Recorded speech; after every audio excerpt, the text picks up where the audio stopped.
যুগের পর যুগ চলে গেছে, কিন্তু শুকায়নি জমজম কূপের পানি। এবার আল্লাহ সুবহানাহু ওয়া তাআলার এমন অলৌকিক নিদর্শন অকপটে স্বীকার করলেন বিজ্ঞানীরাও। আসুন জেনে নেওয়া যাক কি কি অলৌকিক নিদর্শন রয়েছে জমজম কূপে। কেন মুসলমানদের কাছে এই কূপ এত গুরুত্বপূর্ণ? কি আছে এই কূপ থেকে পাওয়া স্বাদযুক্ত সুপেয় পানিতে? মোহাম্মদ সোহাগ বিশ্বাস জানাচ্ছেন বিস্তারিত। দুনিয়ার বুকে আল্লাহ তাআলার অনন্য কুদরত জমজম কূপ। মসজিদুল হারামের ভেতরে পবিত্র কাবা ঘরের ২০ মিটার পূর্বে এই কূপের অবস্থান। ধারণা করা হয় প্রায় ৪,০০০ বছর আগে এই কূপের উৎপত্তি।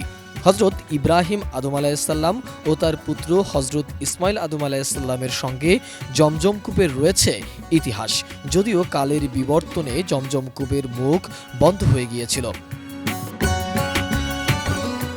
মহানবী হজরত মুহাম্মদ সাল্লাল্লাহু আলাইহি সাল্লামের দাদা আব্দুল মুত্তালিব স্বপ্নযোগে আদেশপ্রাপ্ত হয়ে এই কূপ পুনর্খনন করেছিলেন।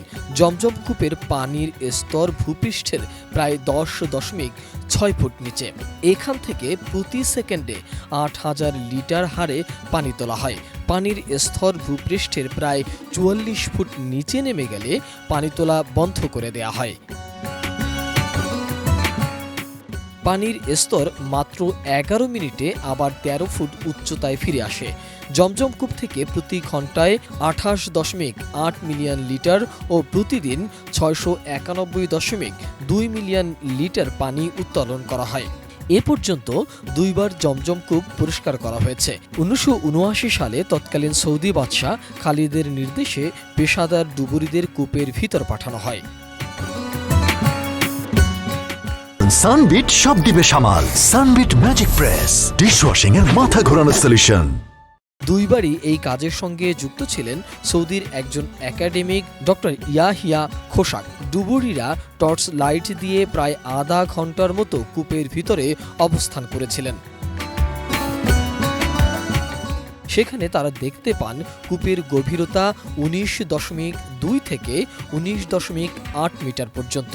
এর মধ্যে ৯ মিটার পর্যন্ত প্লাস্টার করা অংশের নিচে পানির মধ্যে ক্যাম্পাসের কার্যকারিতাও বন্ধ হয়ে যায়।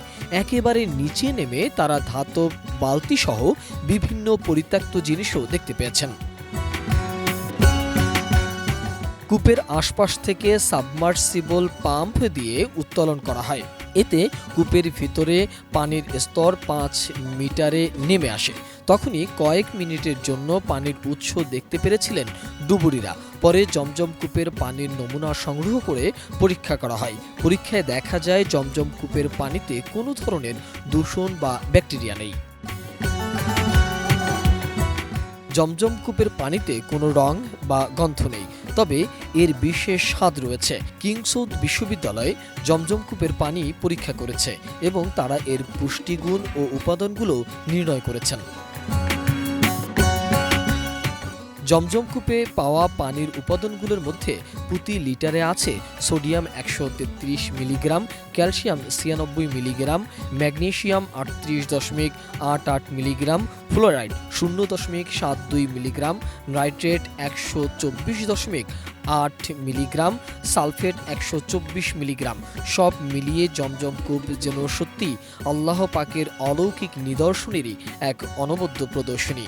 আর এসব কারণেই হাজার বছর ধরে মুসলমানদের কাছে এই কূপ ও কূপ থেকে পাওয়া স্বাদযুক্ত সুপেয় পানি এত গুরুত্বপূর্ণ, এত আকর্ষণীয়।